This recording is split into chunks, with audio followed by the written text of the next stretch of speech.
Well, who you Started movements. Go ahead. I'm sorry. Number 2, man. Let's So my number 2 is Jadakiss, Mr. Raspy himself. Anytime now, there's no disrespect to DMX at all. But when you think of Double R, you cannot think about Jadakiss. Cannot think about Jadakiss. You know, he had a song called Hot Sauce to Go, and one of the lines that stuck out to me was a smooth line. I like to consider myself smooth as well, but the smooth line he had was, I hit you with an old school 2-step clap and a spin. You can see him doing that. Old school 2-step clap and a spin? Yeah. And you see what you did there? You see where your mind went? I did that. See that? That's what Jadakiss does. That's what Jadakiss does. I hit you with an old school 2-step clap and a spin. Listen, I was thinking about dancing. You was thinking about clapping. You see the range on that? It's the voice for me. Oh my goodness. It's the voice for me. I remember it was one song he started off, I'm in homeroom with Dime Sacks. And hey, man. I don't know what that meant, but that meant something to me. You know what I'm saying? I'm in homeroom with Dime Sacks. Hey, listen. I wasn't there, but you know what I'm saying? It's dangerous. Jadakiss has also said one of my favorite lines. Talk to me. You know what I'm saying? I had money before they found y'all. Yeah. That's why I feel funny around y'all. Yeah.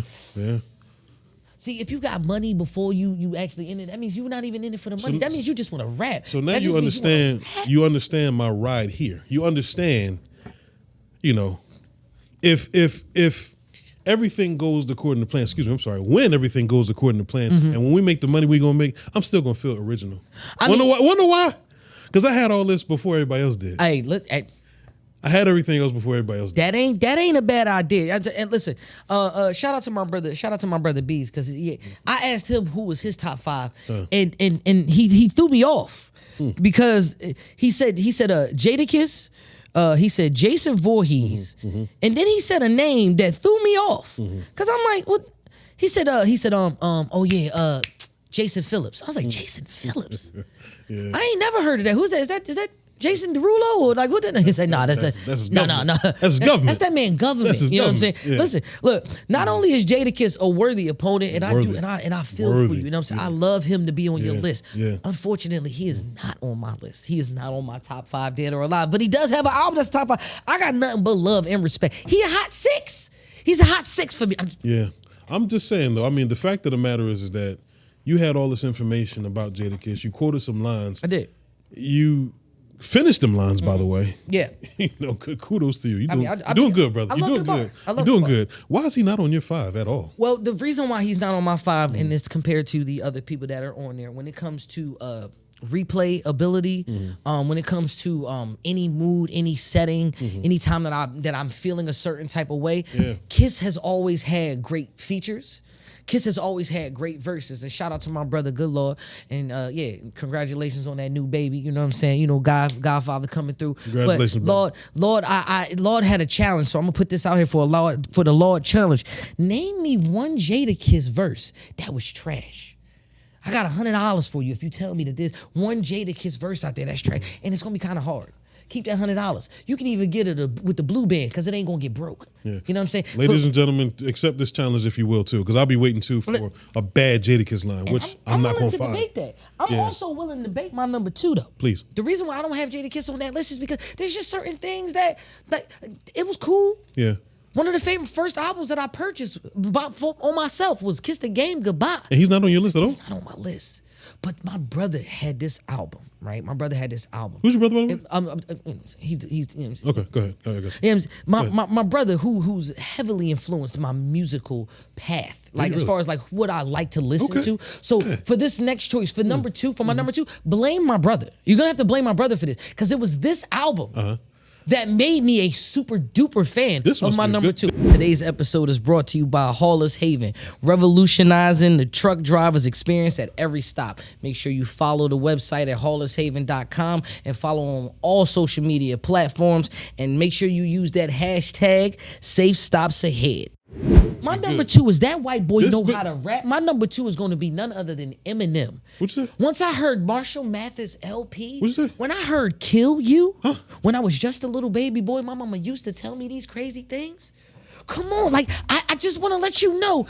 I just want to let you know that white boy could rap. He let me know that. My brother, who is just as black as I am, he had a white boy playing in his car. They said Eminem don't play in the whips. I heard it in his whip. I heard it in his, and I heard it in its full entirety. All Wayne does. I'll let you finish. Oh yeah, let me cook. I'm gonna let you finish. Let me cook, because the problem that y'all got is that it ain't enough seasoning for these white people in this food. But let me tell you something. Eminem brought just enough seasoning. Do you know what paprika is?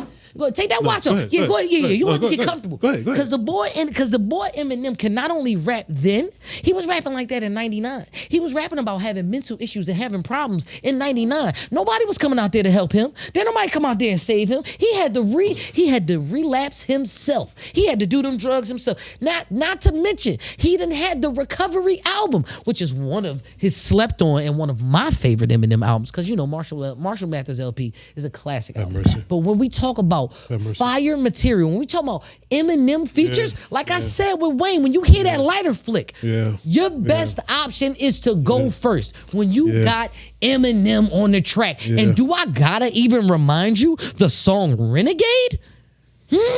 Yeah, Jay-Z won that one. Jay-Z killed that one. And excuse me. Allow me to go through these ropes and interrupt this 3 count for a second. Skittles. I'm sorry. What's his name? The disrespect. Reese's. What? Snickers. What's his name? What? Milky Way. Eminem. Who? Eminem. Say that one more time. Nobody gives a damn. You're talking about Eminem as if he matters. First of all, can we just address the elephant, the seagulls, and all the rest of the animals in the room?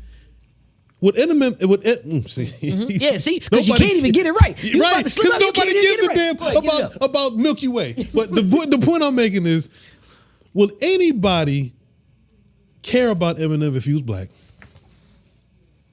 Yes, because there have been many adaptations of a black Eminem. See, I was waiting for you to do that. I was waiting for you to do that. You know what I'm saying? You know who's also mostly compared to Eminem, and when it comes to writing and rapping abilities? Nobody. But go ahead. Kendrick Lamar. Oh yeah. Oh, they compare it. Well, I must have been in South Carolina when they compared Kenny was known. I must have been in the the haberdasher had a lot of that. Anytime you rapping fast before if you ain't talking Twister, when we talk about actually rapping fast, when we talk about actually having words and talking to you in the words as I'm writing these words, you're only giving that attribution to Eminem. When we talk about, we're giving that to Bone Thugs and Harmony. That's who we're giving that to. We're not giving that to no Eminem. Rapping fast? I can rap fast. And when I find the lyrics, I'm going to show you that I can rap fast. Okay. But we're not going to be sitting up here talking about Eminem as if he's the GOAT. Oh, yes, he is. Why? He is. Why? He's one of the GOATs. Why? Because the same way that we praise Drake for vulnerability, that's the one thing that we don't talk about with Eminem. Because he's white, because he was already expressing the issues that he was having with his mom, he was always, think about this. He's having issues at home. Is he? He had baby mama issue. Is he? He was also trying to get into the music industry, where it seems as though that he was constantly overlooked for his rapping abilities. If that ain't a black problem, I don't know what that is. When it comes to being considered trailer park, listen, when we talk about poverty, when we talk about problems, when we talk about issues, trailer park people get the same type of talk. And I feel like Eminem had that chance to talk. When it came to vulnerability, black problem, Eminem definitely told you I am. Let's whatever you say I am. If I wasn't, then why would I say I am? Because he's stupid. Let me tell you why. You're going to talk about black problems. Okay. One of the tracks Eminem said was, and I quote, "My dick shrunk smaller and my balls got low." Can you relate to that? Did it? Did it? You know what I'm saying? Did it? Yeah. Did it? I mean, I've had some long nights with the wife. You know what I'm saying? You know, goddamn well. First of all, when have you ever thought about killing your mother? When? You got mad at her. You felt the ways. You got angry. But when have you ever thought about killing your mother? So much so that she wanted to sue you. And rumor has it, none of that shit happened. Man, listen. Was he fronting? Because guess what? Biggie wasn't fronting because he was on that corner rolling dice. Wayne wasn't fronting because he was rapping since he was 12. Nas wasn't fronting because he's a millionaire to this day. Huh? Talk to me. All I got to tell you is, this is the reason why, ladies and gentlemen, we need people in the You better talk to America. We need a voice. We need help. You know what I'm saying? Talk to America. The voice from outside. Listen, do we have to talk now? You want to talk now? Go ahead. Do we have to talk about elevating the game and elevation of the game? Please. Had it not been for that emotional white boy, we wouldn't even have the market of which that I thrive in, and that's the battle rap world. Oh yeah.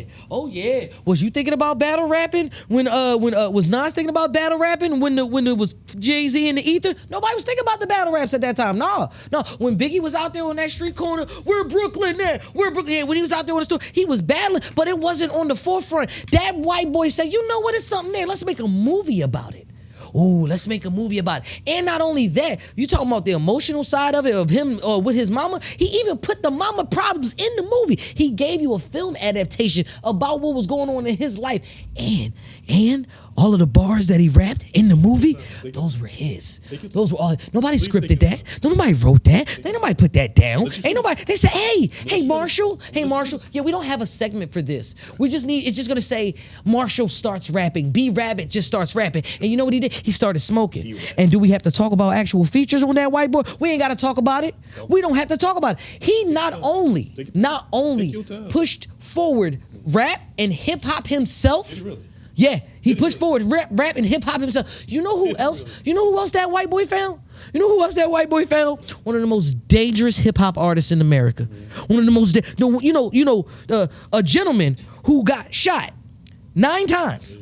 That same white man, that same pasty white boy said, my man, listen, once you get together, once you gather your life together, once you get yourself together, I'm gonna let you finish. I need you to get in this booth, and I need you to do Get Rich or Die Trying. So if you did not have Eminem, you would not have Get Rich or Die Trying.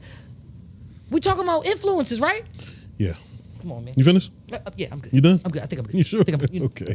Okay. If please, because you're gonna need that. Go ahead. You talked about him pushing the culture forward. That's false. How? You said that he pushed the culture forward by identifying and making battle rap bigger. Yeah. He was the only one that did that? He wasn't the only one. He was one of the ones.